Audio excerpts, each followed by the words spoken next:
One of the main reasons we're talking with you today is because of what you did in October last year.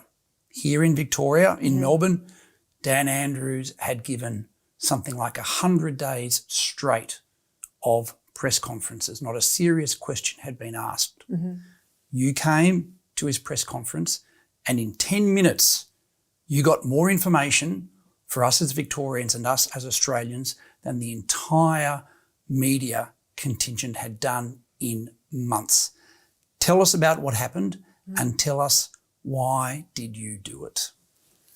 Well, great to be with you, John, and to all the IPA members around the country. I'll have something to say to you actually a bit later on about your support of me last year, because your organisation here in Melbourne was just extraordinary. But I'll leave that for a bit later on. I'm thrilled to be here, and we're turning the tables here because I usually interview here on my show.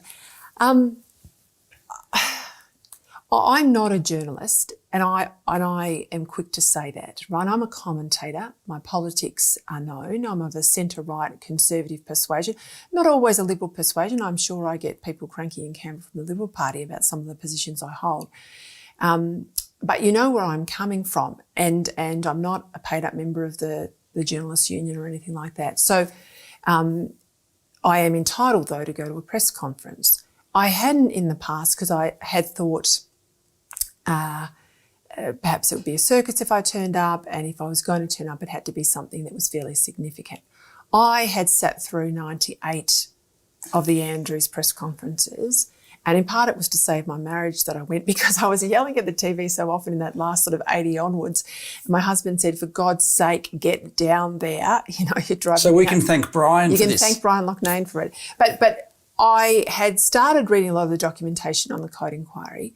And you mentioned I'd worked in the defence portfolio. I'd worked in the intelligence part of the Minister's Office, the responsibilities for then the ASD, the Australian Signals Directorate. So I understood, and through the Telecommunications Act and working for Communications Minister, I understood exactly what the search warrant powers were and the remit for getting into telecommunications. And I remember reading, in particular, the then Police Minister, Graham Ashton's evidence to Code Chief Commissioner, Inquiry. yes.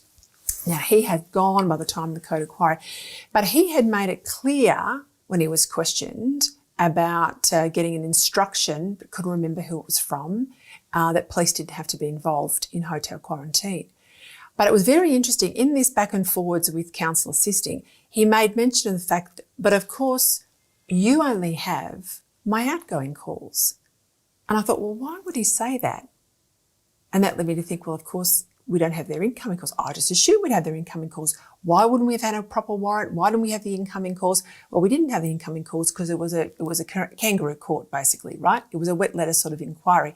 And so when I went there and fronted Andrews, why on earth, and then all this gobbledygook, but okay, you have the power to hand over those records. We don't need a warrant, Premier. If you've got nothing to hide, where are they? And over the weekend, the head of Premier and Cabinet was gone. And it put pressure on the government about, and we'll get to Andrews, I'm sure, tonight, but his extraordinary capacity, not just to spin, right? We've all seen spin, but to twist and turn the truth, and to have that room who were acolytes of him. Those journalists were acolytes. He passes out favours.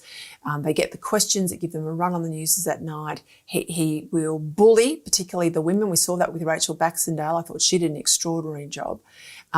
He will bully particularly the women or those from the centre-right if he doesn't get the run he wants the next day. But we can see how adept he is at controlling that room and twisting words around. And he has, I mean, fortunately, I took in all my hard evidence, but he would say, well, I didn't say that. I'm like, well, I've got your transcript. You did say that, but he didn't. And I'm sitting there thinking, oh God, maybe I bought the wrong transcript. I mean, maybe he didn't say it. So you second guess yourself. He's the master at it. That's why I turned up. Were you surprised at the reaction from the media? Yes, I was. What was interesting, I went on a Friday, which is the dead zone, right? So all the big kahunas in the press go, we don't want to be there on a Friday. They've got more important things to do. So it was sort of the second 11. And they were a bit discombobulated when I turned up. I was in the Sky seat, so I wasn't taking anyone's seat that shouldn't have been excluded or anything like that. But when I asked, and I let them all go, I went at the end, and they were relatively okay, but my phone lit up like a Christmas tree because it sort of exploded outside the room. And when I turned up again on the Monday after the chief public servant had been removed, it was interesting. Raphael Epstein and a few others were there. From the ABC. From the ABC, all designed, in my view, to interrupt the play, right? So when I was asking a couple of questions, they would jump in or he would throw the question over to them, and it was to put pressure on me. And Epstein, in fact, when I sat down, said, can I do an interview with you afterwards? And I said, no, thanks. If I've got something to say, I'll say it on my show. But there was sort of a move on. And then there was all the Twitter camps coming out and saying, well, she's got no right to be there. She's not a journalist. I was astounded by this, the fact you're not a journalist, so you're not representing us as Victorians or Australians, and you don't seem to then have the right to ask a question. But if going to 99 press conferences mean you just swallow the rubbish from Andrews, I don't want to be a journalist either, right? If that's what a journalist is, that you're not chasing the truth and you're not putting the government of the day, whomever that might be, under some pressure in terms of taxpayer lives, taxpayer expenditure, what good are you?